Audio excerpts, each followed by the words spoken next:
Hello and welcome to the Bears and Lions podcast. This is the podcast where we challenge our future by viewing our past. I'm a firm believer that our greatest future lies within the correct view of our past. Because when you actually look at your past, you've gone through a lot of rough things. And yeah, there are some things that probably didn't work out the way you thought they would, but they have created the exact person that you are today. And you are so much stronger than you know because of it and ready to step into your future, which is exactly what we're going to do with this podcast. Now, today's episode, I talk to you about an old video game for the N64 called Super Smash Brothers and choosing your character in 2024. I cannot wait. If you want to follow me on my socials, you can find me on X, which is formerly known as Twitter, and TikTok at Kyle Vaught. That's KYLEV as in Victor ATT, and Threads and Instagram at Kyle_Vaught. Make sure that you hit that like and subscribe button if you're watching on YouTube, and if you're listening on Spotify or Apple Podcasts, I really appreciate it. I hope that you have a wonderful week. I'll see you on the other side. I want to take you back to the 1990s. It was right before the expansion of the Xbox and the PlayStation 2. Before that, there was the N64, which was one of the best Nintendo systems in the history of all video games, I think. And you had games like 007 GoldenEye, you had Mario Party, you had Mario Kart. There were just so many games. But one of my favorite games was a game called Super Smash Bros., which many people have played. But so many hours went in because the N64 allowed you to play with 4 people, and you could play these different games with split screen. And I remember we had this tiny, tiny TV that my brother and my cousins, my brothers and my cousins would all take turns playing 007 and other games. And it was just an absolute blast. But Super Smash Brothers was this game where you fought different characters, or you fought against each other, and you could choose a bunch of different characters. So right at the beginning, when you would load it would say, choose your character. And I'll always remember that because, you could play as Link, which is from the video game Zelda, or you could play Kirby, or you could play as Pikachu or Mario. There were so many that you could choose from. But it would always say, when you would open up the game, it would say, choose your character, and you would then choose. And that's always stuck with me. And going into 2024, I kind of wanted to bring this question up. For some reason, it was triggered in my mind. I think it was because I saw a clip on Instagram or TikTok of the N64 Super Smash Brothers. Not the new ones, not any of the new ones where, people play competitively and stuff like that. I'm talking about the old original from the N64. And it just triggered this thought of, okay, what if at the beginning of the year, you had the opportunity to choose your character? Right? You have the ability to say, this is what I want to look like. This is what I want to do. This is what I want to be about. This is how I want to live in 2024. And I think a lot of us do this with our resolutions. We talked about resolutions in the last episode, but the conversation of character is a little bit different because it has to be deeper than just, oh, I really want this. It has to be a part of you. That's what the character is. And so I've come down with 3 questions that you need to ask yourself here at the beginning of 2024 in setting your character in the future. If you were to choose your character, and I ask this question to a lot of the interviews that I do for this podcast, if you could fast forward 10 years and see what you look like, what is the character that you hope you look like? What are the things about you that you hope? Do you hope maybe you'll lose a couple pounds, or maybe you were more generous, maybe you had a different job, maybe you had a different career, maybe there was something about you and your family, you wanted reconciliation. These are all things that I ask because I think it's very valuable to say, okay, if that is what you want, what are you doing today? So here are the 3 questions. What do you want to look like in the future, right? Do you want to look a certain way? And I do mean this very, very direct. I'm not talking about what do you want the inside of yourself to look like. No, I mean, what do you want to look like? So many of us actually have the ability to change how we look, whether it's the way we do our hair, the way I do my beard. Of course, I don't have a lot of hair on the top of my head, but I could totally, save up and get a hair transplant, I could definitely do that. I actually have looked into it before, but I don't think I'd ever want to because I don't think I would look good with hair anymore. It's been almost a decade where I've been hairless, and I love the beard. I love the look. It's a part of who I am now. It's a part of my character. But if I wanted hair, and I said, look, in the future, in 5 years, I want to have hair. I want to have maybe a fuller beard. Maybe I want to be a little bit more fit. Maybe I want a certain look. I want to be better at fashion, right? I want to wear more fashionable clothes. All of these things, what do you want to look like in the future? So at the end of 2024, what do you want to look like, right? And the reason why I want to ask this question and be very direct is if you want something, doesn't matter what it is, if you want something enough, you will start making decisions towards that something every single day. And every single day, if you wake up in the mirror and say, I want to dye my hair, or I want to look a certain way, or I want abs, then every single day you can make a choice where I say, I'm going to put in time for this because I want it. I want it in the future, and I know that if I do it consistently, then it will happen.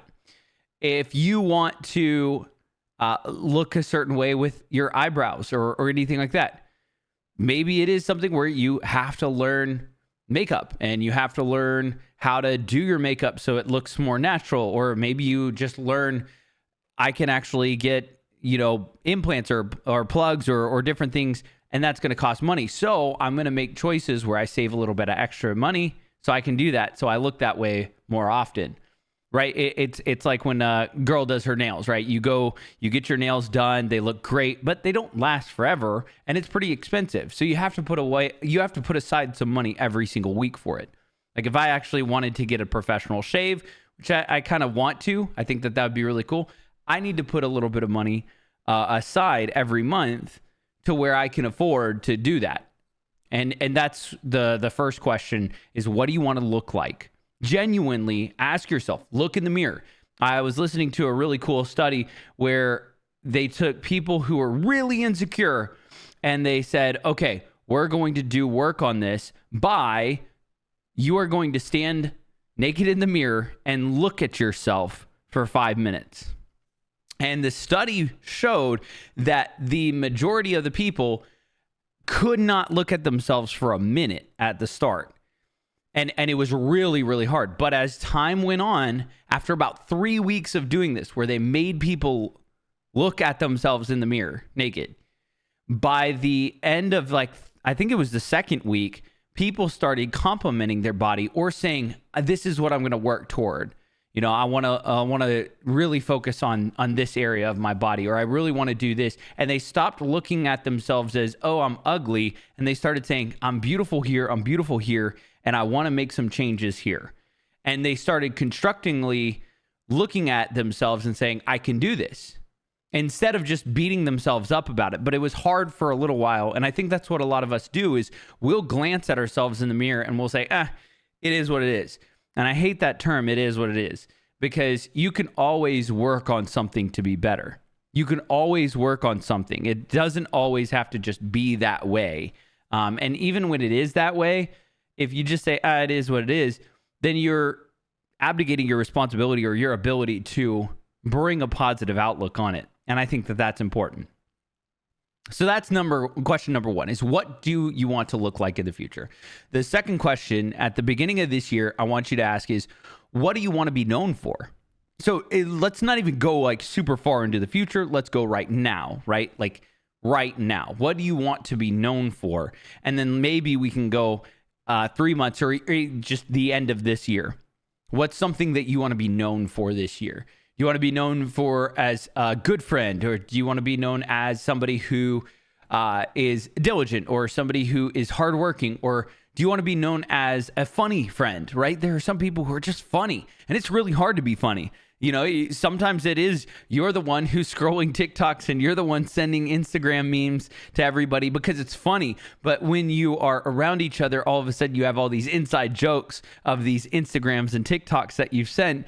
And it's hard. It's actually hard work to be funny, to have the wittiness of being able to recognize a moment and bring a little bit more joy to it by cracking a joke that is just well timed and it's well placed. Maybe you want to be somebody who's known as the artistic friend, right? You're always doodling or drawing or making art for people, or challenging people to think artistically. Maybe you're a writer, maybe you're a singer, maybe you're a musician, and you want to be known as somebody who sings really well or writes stuff. I see all these people on Instagram and TikTok where they play this music and it's just beautiful, and it's like, man, I would love to do that. I don't want to be that nearly as much as other people, and so I'm not going to make any changes to like start playing the guitar right now, but maybe in the future, I don't know. But some of you are really talented, and you need to make the choice of, this is actually what I want to be known for, right? This is what I want to be known for in 2024. So put time and effort into that craft, whatever that may be.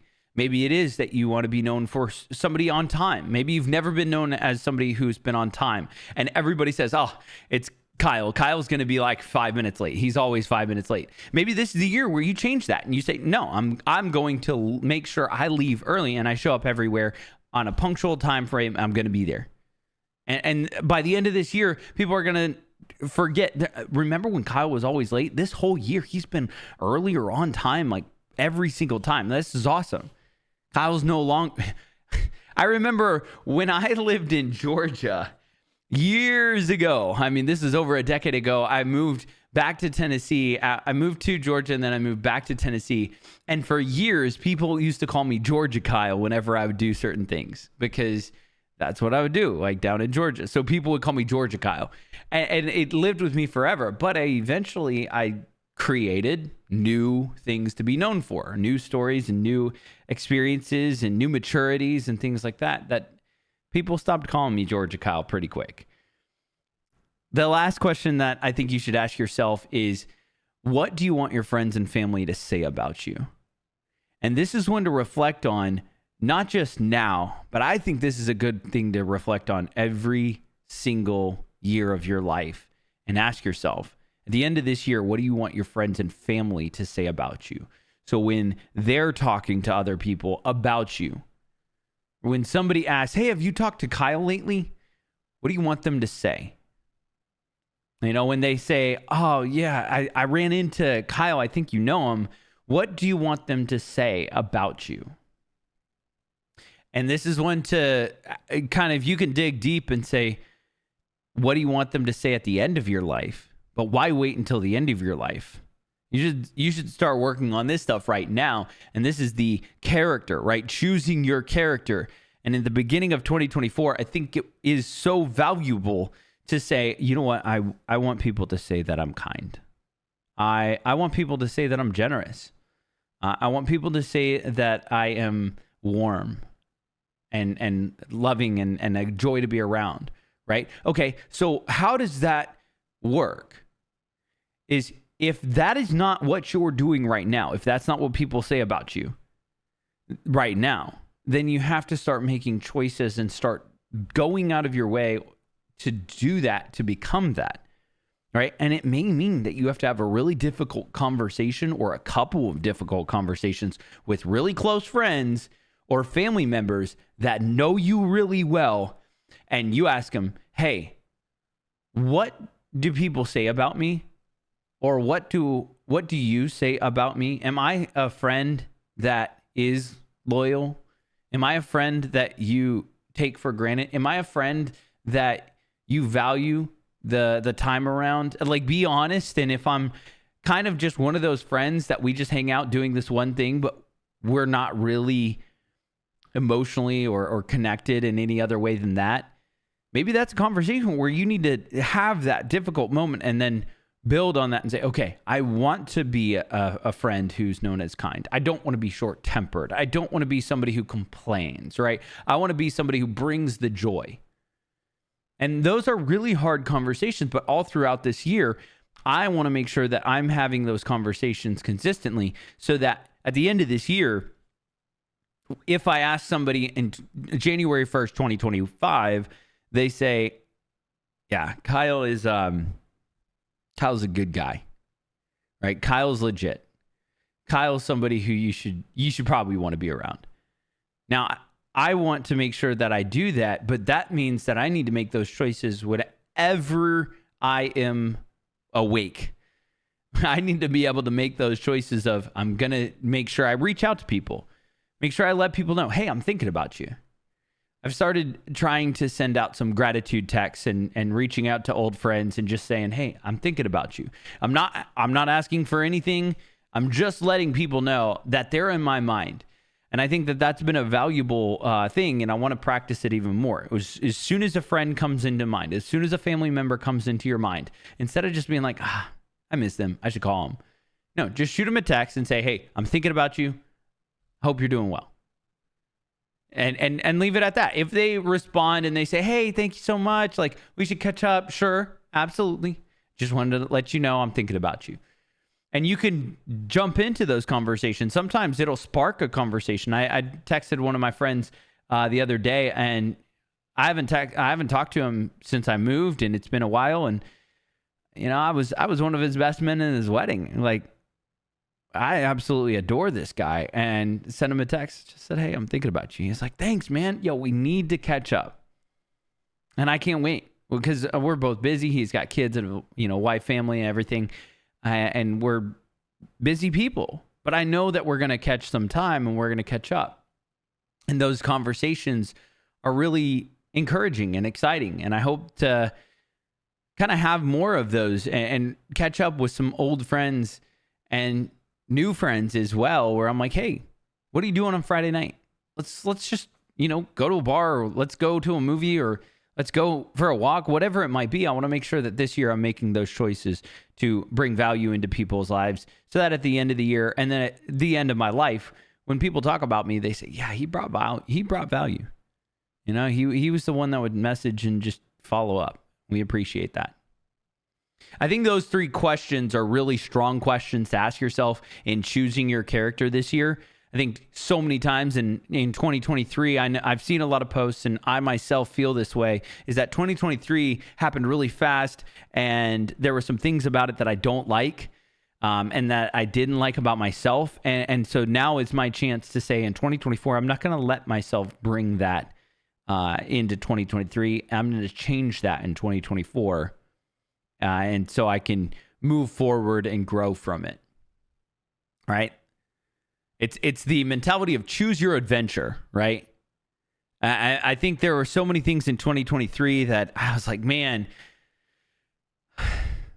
I wish it had gone a little bit different. But then again, man, I had some really great adventures in 2023. But I don't want that to be the end of it, right? I moved in 2023. I don't want 2024 to be about me just saying, yeah, in 2023 I moved to Baltimore, now I'm here. Like, I don't want that to be the only thing. Like, none of us should strive for that. Don't let another year go by saying, I wish I could do blank, right? Like, I wish I could go back to here. I really don't want the stories from last year to be the only stories I tell this year. I want to live a life where each year creates new and exciting experiences that are full of stories worth being told. I don't want the stories that are just, and then I'm here, and then this happened. I want to be creative. I want to keep moving forward. And I want to see those stories evolve. Now, I know it's going to happen. 2024 is going to be wild because I've got a ton of content planned. I've got a ton of interviews already set up. I've got exciting things going on with my job. Absolutely loving it. We're going to bust our butts, and I cannot wait. That's going to do it for this conversation. If you want to follow me on my social media, you can find me on X, which is formerly known as Twitter, and TikTok. I'm at Kyle Vaught. That's Kylev as in Victor, ATT as in Tom. You can find me on Instagram and Threads, Kyle_Vaught, VATT. That's my last name. If you're watching on YouTube, thank you so much. I appreciate it. Make sure you hit that like and subscribe button. If you're listening on Spotify or Apple Podcasts, make sure that you hit that follow. And if you rate it 5 stars, you will get some love from me and affection from me. So I really appreciate it. I really hope you have a wonderful week. I hope you all give grace, show love, and as always, stay stellar. Peace.